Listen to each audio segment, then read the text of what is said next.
What is a branded podcast, you ask? Oh, I can't wait to tell you.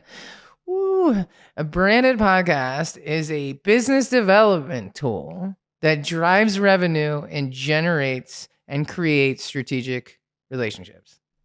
Boom. Let me say that again. It drives revenue and creates strategic relationships. It is a business development tool. So a lot of people think, what is a brand podcast? Is that like when Colgate has a podcast about brushing your teeth? Well, yes, the answer is yes. A branded podcast can also be produced by a business where it doesn't even really mention the business. Maybe you just want to show your expertise. Like there's a lot of different reasons why companies would have a branded podcast.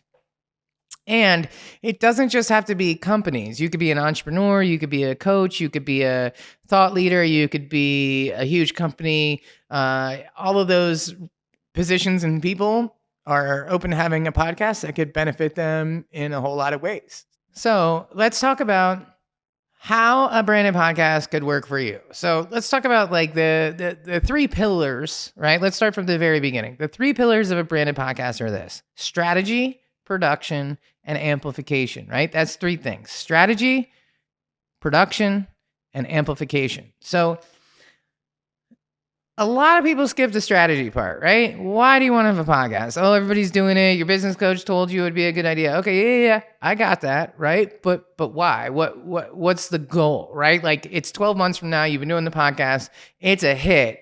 What does that look like? Are you famous now? Are you going on Ellen?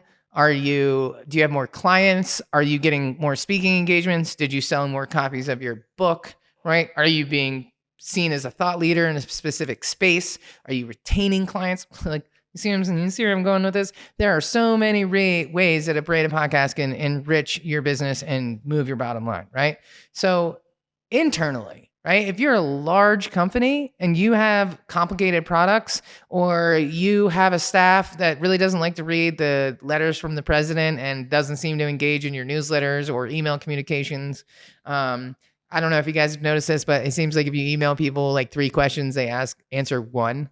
And so, internal podcasts, that's a thing. Do you have like an insurance company and you sell really complicated product? Why don't you do a podcast, like a 30-minute podcast explaining that product inside and out, how to sell it, what the objections are? Then you could have an internal podcasting network for your sales team, whatever. You could be doing weekly updates or monthly updates from the president in the form of a podcast, right? Like studies have shown that employees would much rather listen to a podcast on the way home or while they're eating their lunch or whatever else than read something, right? So it's such a great medium. So even if you're not using it for sales, right? A branded podcast can still generate revenue, because at the end of the day, if your employees are able to sell those complicated products now and you didn't have to pay somebody to repeat that same information for that 450th time, you are saving money. Therefore, you are making more money, right? We're going to talk about knowing your numbers more and more every week as this thing goes on. But for right now, let's start there. So boom, once again, generating revenue. So let's talk about being seen as a thought leader, right? Why would you want to be seen as a thought leader? Well, maybe you want to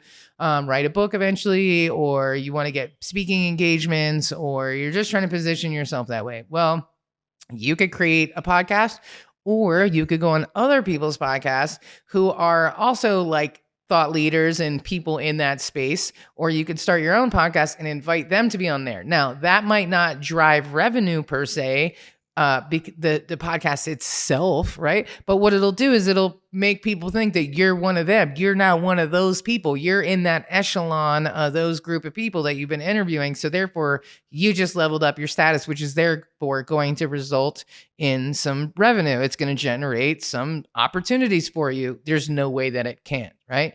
So let's talk about client retention. Let's say you have a business that sells very, very expensive products and your client spend is very, very large, right? And your clients are big, big money clients and you really want to keep them. Well, doing a podcast highlighting success stories and showcasing your clients and telling a little bit about their story goes a long way. Doing a super badass introduction. Oh, I'm sitting here with Molly Ruland, who was born in a golden egg and delivered by swans and has done nothing but amazing things. And then here's some obscure information that nobody knows except for people who actually care and choose to research her. And here's all the amazing things she's done, right? And then I'm sitting across the table going, damn, son, that was the best introduction ever, right? Now they're answering your questions. They're opening up. They're blossoming in front of you. They're so grateful. Man, you really took the time. You care about me. You tell my story. This is great. They're going to renew that contract with you, right? So maybe you're not monetizing right then and there, but they're gonna think about you fondly when that work order comes through their desk. They're gonna probably sign it again, right? Client acquisition, right? Why not go interview the people that you want to do business with, right? Why not show them how passionate you are about your business and what you do and how knowledgeable you are and how excited you are about being in this industry, right? Like that goes a long way. And that heartfelt introduction, taking that time to do a good interview, research those people, really show up, like really, really, really show up for that interview. And you will create a strategic relationship that will last you a lifetime in your business. Never underestimate what one powerful strategic partnership can do for your bottom line. Like, seriously, right?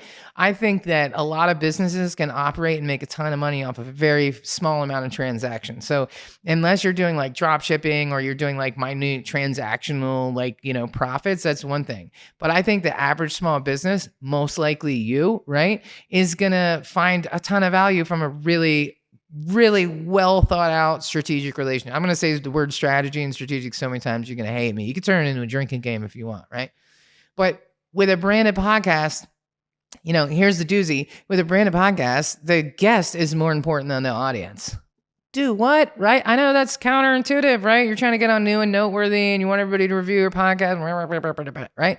That's not really it, right? Like the guest is more important because you're trying to develop that relationship. You're trying to create a pathway to some more success and opportunities. So back to the 3 pillars of branded podcast. Strategy, super important. Why are you doing this podcast, right? The next pillar is production.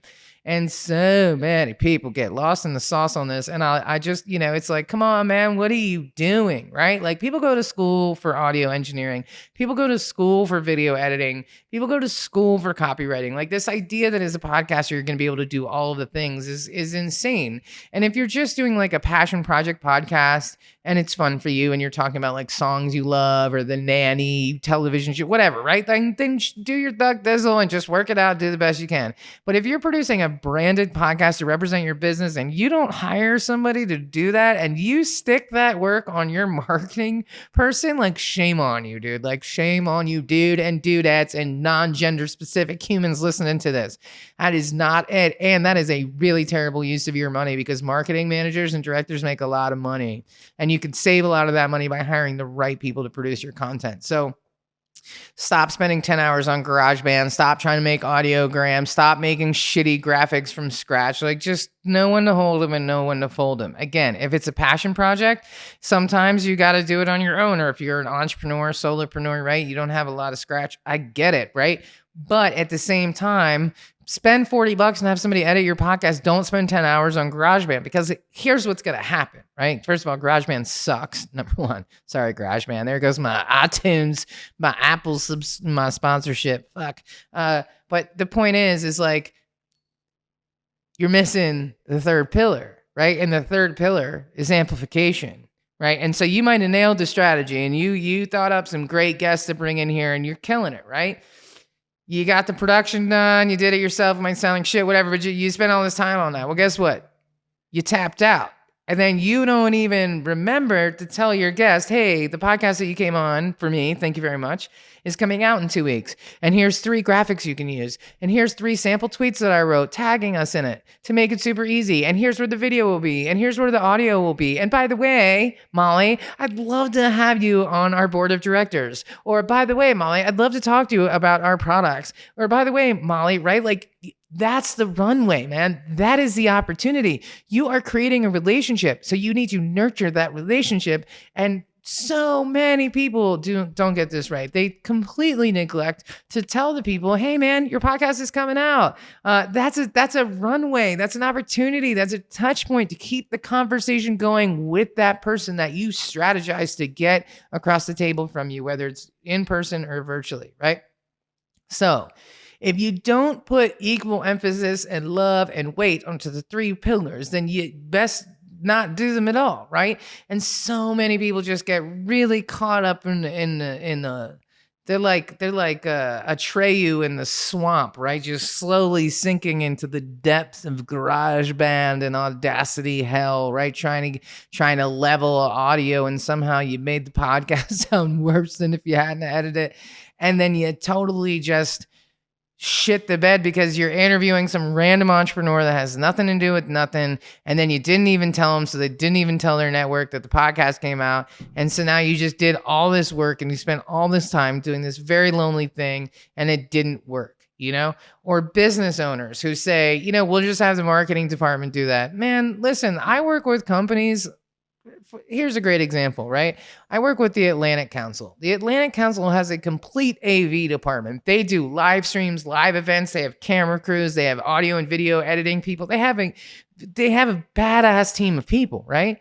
They met me, had me do corporate training for the entire company, and now they outsource all of their podcast productions to Heartcast Media because it makes more sense, because their audio and video guys don't know anything about a podcast. It's a completely different medium. That's like saying you can treat TikTok like LinkedIn, right? You don't even have to understand either one of those completely to know that ain't gonna be it. That is not gonna get it done, man. So, you've got to understand that you're creating a piece of content that's for a very specific platform. It's for a very specific purpose. And so you got to let people do what they are the best at, and then focus on the strategy, focus on who you're having on the show, focus on creating that touch point afterwards, and be super, super intentional about who you're interviewing and why.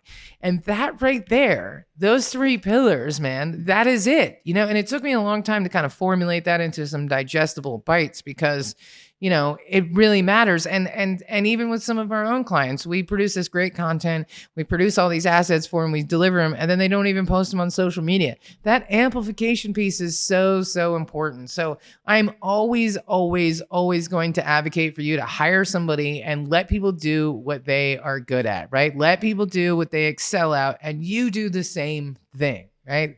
It reminds me of a quote, right? One of my favorite people in the whole world, Monique Maley, said this to me. She owns a company, Articulate Persuasion, right? And I've told this story multiple times, and I will tell it again. But she was my very first client with Heartcast Media, and we were in the same co-working space because I had this brilliant idea. I'm sure I'll tell you one day, to start a podcast studio inside of a co-working space, which was brilliant. Just partnered with the wrong people. You know who you are. But I digress. But so I sent her this proposal, and she said, hey, I want to come chat with you in your office. I said, yeah. So she came and she had it printed out and she put it in front of me on the table. And she said, I have some questions here, like, what does this mean? And what does that mean? And like, how does this pertain? And so we answered all the questions, and she said, okay, this is great. There's only one problem. And I said, what's that? And she said, you need to charge me double. And I said, what are you talking about? And she said, this is not enough. You're not charging me enough. And I was so taken aback by that. Like, when does a client ever tell you to charge them more, right? And she looked at me square in the eyes and she said, always charge the most for what comes the easiest to you, right? Man, we're gonna do a whole episode on that one, right? But the reason why is because nobody does what you do the way that you do it, right? And it's the same thing with everything else, man. If you're not an audio engineer, don't try to do that. Hire someone who is. You don't need to hire somebody who charges $400 an hour, and you don't need to hire somebody on Fiverr that charges $5 an hour, because that shit is predatory, and we're not doing that, people, okay?